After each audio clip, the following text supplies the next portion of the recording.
So, why don't we start with you telling me a little bit about your career? Tell me how you ended up at UT and what keeps you here. What do you like it about this Sure. institution? Yeah.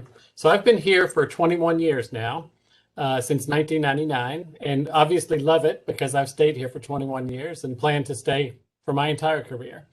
I went to medical school in Galveston, and then went to Emory for infectious diseases and internal medicine, worked at CDC for a couple of years, but then had the opportunity to come home. I consider Houston my hometown in 1999 to work primarily in the HIV clinic. And so I worked primarily in the HIV clinic for 19 years. And then 2 years ago, I had the opportunity to become the infectious disease program director. And it's really been a pleasure and a joy. You mentioned the HIV clinic here. Understand that's kind of a unique opportunity here in Houston. Can you tell me more about that and then maybe about our other infectious disease opportunities for residents? Sure. So Thomas Street Health Center was the first freestanding clinic for people living with HIV in the entire United States. It started in 1989, 10 years before I got here. And it really is a first-rate facility for outpatient care of people living with HIV. And we've really enjoyed having internal medicine residents rotate at that facility because, let's face it, HIV medicine these days is internal medicine. Our patients are 90% virally suppressed, often with CD4s greater than 500. And frankly, their bigger problems are internal medicine based. So it's internal medicine with a twist, I like to say. And so we welcome internal medicine residents for their continuity experience or outpatient experience or electives. And the faculty that work there are extremely dedicated to residents' education. So that's one unique population we work with. What are the other sort of unique opportunities here? Do you see things here in Houston that we don't see other places with regards to infectious diseases?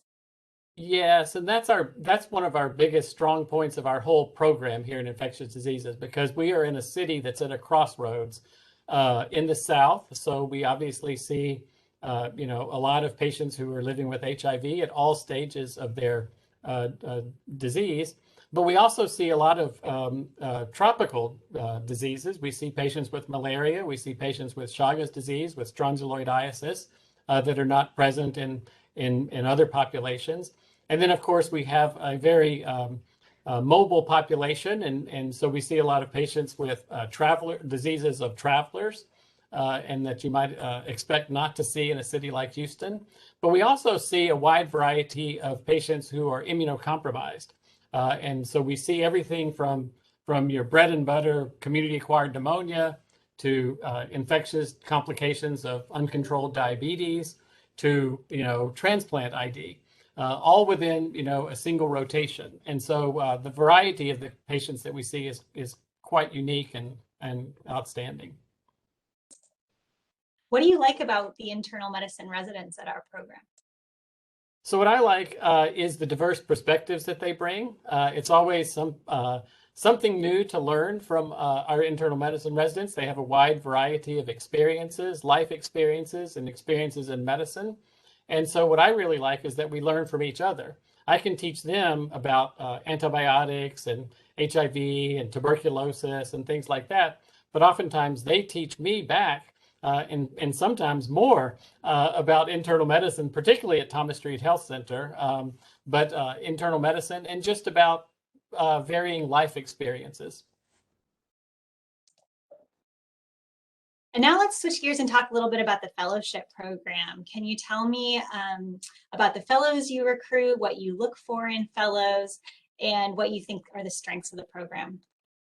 So our program has a few different strengths. The first is the fellows themselves. And so we have been able to, over the past several years, accumulate quite an outstanding cohort of fellows. And when I'm talking about recruitment of fellows, I always lead with that because that is the strength of our fellows, is how we work as a team, how we cover for each other, how we step in to help each other, because we all need help during a fellowship program. It's a busy time and we all need some help. And so I'm really proud of our fellows, how well they step up and work as a team.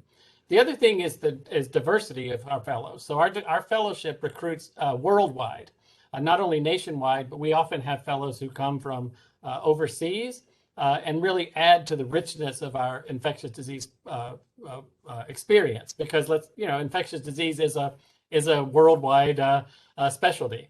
And then what I also really like about our fellowship is the clinical diversity that we've talked about, all the way from your routine community-acquired pneumonia, cellulitis, through post-transplant and HIV medicine. And then finally, what I really appreciate is the diversity of clinical experiences and the different clinical experience our fellows get to experience at Herman, a university-based quaternary hospital, LBJ, a county-based, primary hospital that serves the underserved, Thomas Street Health Center, the Center for People Living with HIV, and then MD Anderson, which is speaks for itself and its immunocompromised population. Yeah, we talked a lot about Thomas Street, but would you talk a little bit more about those three other institutions, Memorial Hermann, LBJ, and MD Anderson, and kind of parse out for our applicants what they can experience at each of those places? Sure. So let's start with LBJ. So at LBJ, we typically have one or two fellows working with and attending, and then one or two internal medicine residents on the service. We also have on our service a PharmD specialist in infectious disease who's extremely involved in education and helpful with the service. And so at that location, you'll expect to see a lot of complications of uncontrolled diabetes. You'll see a lot of advanced manifestations of untreated or newly diagnosed HIV, but you'll also see a lot of leukemia patients who are undergoing chemotherapy, and so you'll see neutropenic fever, and you'll see unusual tropical diseases, as we spoke about with malaria. You'll see tuberculosis. You'll see schistosomiasis, strongyloidiasis, things you wouldn't expect to see in more of a community-based hospital. So that's LBJ. At Herman, you also see these types of patients because we get consulted on cellulitis. You'll see patients with hospital-acquired pneumonia. You'll see a lot of patients in the ICU there with fever of unknown origin. Multi-drug resistance organisms are more prevalent in Herman, so you'll get to learn about the new antibiotics that are designed to treat multi-drug resistant pneumonia. And then, of course, you have a large cancer population at Herman, and so we see a lot of infectious complications in cancer patients. And so Herman is, and also, how could I forget trauma? So we see a lot of trauma patients and burns patients at Herman. And in fact, we just opened a new service at Herman with surgical subspecialties. So we'll start seeing cardiac, orthopedic, and neurological services, so surgical infections. And then MD Anderson, our fellows are really exposed to world-class experiences in immunocompromised patients with stem cell transplant, leukemia, ICU, and then the solid organ program. And that's a whole world-class, faculty and facility that our fellows love. That's amazing. How would you say the coronavirus pandemic has affected infectious disease and maybe even the institution as a whole? Well, of course, when it started, it rocked us back on our heels. We actually opened up a second coronavirus specific service at Herman for a while before we had more protocols in place and frankly learned more about this new virus. But what it's done to our educational program, of course, it's made most of our conferences virtual, but we've, managed, and we've still continued to have our whole educational program, but it has, affected our ability for casual get-togethers, right, that are not over Zoom. So we all miss that, and we look forward to the day when we can get back together. But as far as the clinical services, I don't know that it's impacted it tremendously because we don't have any treatments for coronavirus specifically, except for remdesivir and basilicimab and steroids. And so a lot of that's been taken care of by internal medicine specialists, and we are only involved if they have complications. But, it's made our life busier. But like I say, I made my career based on two diseases that didn't exist when I entered medical school, and that was HIV and hepatitis C. And so it's exciting for our residents and fellows to be able to see a new disease from the very beginning. It's so true. Can you tell me more about the research opportunities in infectious diseases? I feel like that's one of the most exciting things in your division. It is. So our division is just filled with world-class researchers, and then we focus on a couple, three areas. One is CNS infections. So we have tremendous resources available for all types of infections in the central nervous system, and our faculty have literally written the books on CNS infections. HIV medicine, we are the only ACTG, AIDS Clinical Trials Group site in NIH funded in the whole state of Texas. And so we have the ACTG, the AIDS Clinical Trials Group, the Prevention Trials Network, and doing investigations in PrEP, and also the Vaccine Network. So we've joined three new national NIH groups in HIV medicine. So we have a huge HIV group.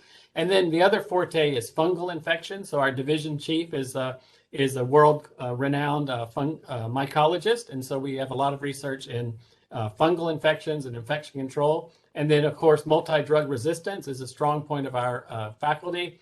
And we have lots of grants in investigations and new agents for multi-drug resistant bacteria.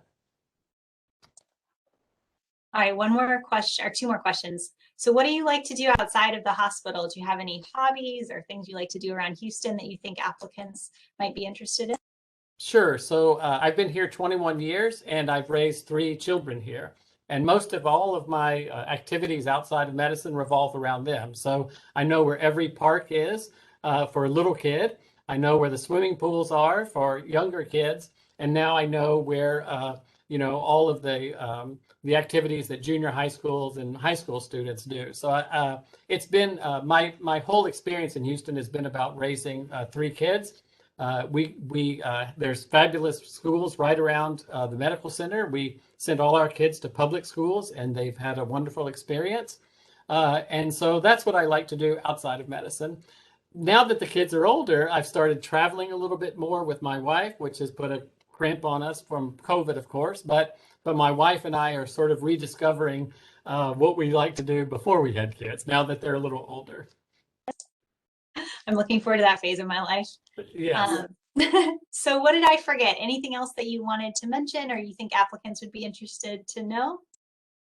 I just think that, each program is a product of its environment.